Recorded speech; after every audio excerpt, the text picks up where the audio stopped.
दोस्तों, एक बार की बात है। एक गांव में एक किसान अपने बेटे के साथ रहता था। वो जिंदगी के मुश्किल से मुश्किल टाइम में भी शांत और पॉजिटिव रहता और हमेशा यह कहता, जो होता है अच्छे के लिए होता है। बस ऊपर वाले पर भरोसा रखो। उसके पास एक घोड़ा भी था जिससे वह बहुत प्यार करता था और उसे अपने परिवार का सदस्य मानता था। एक दिन वह घोड़ा कहीं चला गया। किसान ने पूरे गांव में उसे ढूंढा, पर वह कहीं नहीं मिला। सभी गांव वाले इकट्ठा होकर किसान के पास गए और दुख जताते हुए बोले, आपका घोड़ा खो गया। यह बहुत बुरा हुआ। आप बहुत बदकिस्मत है। इस पर किसान ने मुस्कुराते हुए कहा, भले ही मेरा घोड़ा खो गया है, पर जो होता है अच्छे के लिए होता है। मुझे ईश्वर पर विश्वास है। गांव वालों को किसान की यह बात समझ नहीं आई और वह अपने अपने घर चले गए। कुछ महीनों बाद वो घोड़ा वापस आ गया और इस बार वह अपने साथ कई और जंगली घोड़े ले आया। सभी गांव वाले फिर इकट्ठा हुए और उत्साह से बोले, आपका घोड़ा खो जाना अच्छा था। अब आपके पास इतने सारे घोड़े हैं। आप कितने खुशकिस्मत हैं। इस पर किसान ने फिर से शांत स्वर में कहा, भले ही अब मेरे पास बहुत सारे घोड़े हैं, लेकिन मुझे कोई विशेष खुशी नहीं है।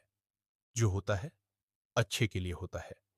मुझे ईश्वर पर विश्वास है। गांव वालों को किसान की यह बात फिर से समझ नहीं आई और वह अपने अपने घर चले गए। कुछ समय बाद किसान के बेटे बेटे ने घुड़सवारी सीखना शुरू किया, लेकिन एक दिन वह घोड़े से नीचे गिर गया और उसकी टांग टूट गई। सभी गांव वाले फिर इकट्ठा हुए और अफसोस जताते हुए बोले, शायद इतने सारे घोड़े मिलना अच्छा नहीं था। अगर ये घोड़े नहीं होते तो आपके बेटे की टांग ना टूटती। आप बहुत बदकिस्मत हैं। किसान ने फिर वही बात कही, भले ही मेरे बेटे की टांग टूट गई है, पर जो होता है अच्छे के लिए होता है। मुझे ईश्वर पर विश्वास। गांव वालों को किसान की यह बात फिर समझ नहीं आई और वह अपने अपने घर चले गए। कुछ समय बाद राज्य पर हमला हो गया। राजा की सेना कम पड़ने लगी, इसलिए सभी जवान लड़कों को सेना में भर्ती किया जाने लगा। लेकिन किसान का बेटा युद्ध में जाने से बच गया, क्योंकि वह घायल था। सभी गांव वाले फिर इकट्ठा हुए और भावुक होकर बोले, आपका बेटा युद्ध में जाने से बच गया। आप कितने खुशकिस्मत हैं।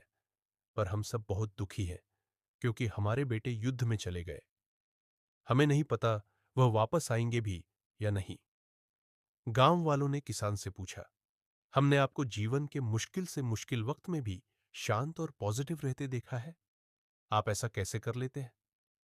किसान मुस्कुराया और कहा, हमेशा खुश और पॉजिटिव रहने के लिए दो बातों को समझना जरूरी है। पहली बात, लोगों की बातों को ज्यादा ध्यान मत दो, क्योंकि उनकी बातों को ध्यान देने का मतलब है अपनी खुशी की रिमोट कंट्रोल दूसरों के हाथों में देना। अगर लोग आपकी तारीफ करेंगे तो आप खुश हो जाएंगे, और अगर बुराई करेंगे तो आपको गुस्सा आएगा।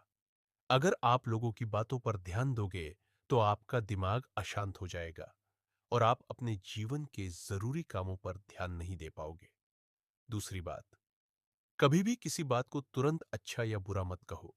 जिस तरह किसी किताब के सिर्फ एक लाइन को पढ़कर यह नहीं बताया जा सकता कि पूरी किताब अच्छी है या बुरी, उसी तरह लाइफ के किसी एक इंसिडेंट को देखकर यह नहीं कहा जा सकता कि वह पूरी जिंदगी के लिए अच्छी थी या बुरी। आज जो घटना अच्छी लग रही है वह कल बुरी साबित हो सकती है, और आज जो घटना बुरी लग रही है वह कल अच्छी भी लग सकती है। जैसा कि हमने इस कहानी में देखा, आपके साथ क्या होगा वो आपके हाथ में नहीं है, लेकिन आपके कर्म आपके हाथ में है। इसलिए अपने कर्म और सोच को अच्छा बनाओ और बाकी चीजें ऊपर वाले के हवाले कर दो, क्योंकि जो भी होता है वो अच्छे के ही होता है।